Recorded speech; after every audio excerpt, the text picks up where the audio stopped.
Fil-jiem li ġejjin se jibda jingħata s-servizz tal-MRI fiċ-ċentru tas-saħħa ċensu Mawran Fraħar Ġdid dan bilan li l-Gvern ikompli inaqqas il-ħin ta' stennija għal dawk li jridu jagħmlu dan l-isken.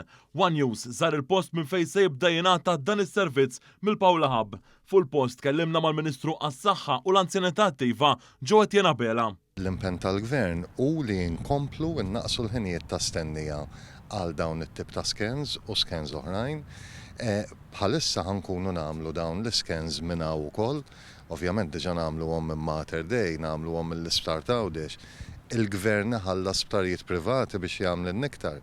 Bħalissa il-unit ħajkun qiegħed hawnhekk. Ma neskludux li l-qudiem il-post għall-MRI scanner jerġa' jinbidel skont il-komunità xi kollha bżonn. Il-Ministru Joe Etienne Bela sostna li dan is-servizz f'Pawla Hub se jingħaqad mas-servizz li tingħata mill-Isptar Mater Dei u mill-Isptar Ġenerali ta' Għawdex fost oħrajn. Għad-daqs tal-pajjiż tagħna dan huwa ħafna fil-fatt. Il-bieraħ konna qed nitkellmu ma' xi esperti barranin li staġbu li għandna daqshekk MRIs. Magħhom irrid inżid l-MRIs tal-privat li l-Gvern qed juża wkoll. Jiġifieri żgur mhux forsi li hemm impenn serju mill-Gvern biex il-listi kemm jista' jkun ma jkunx hemm.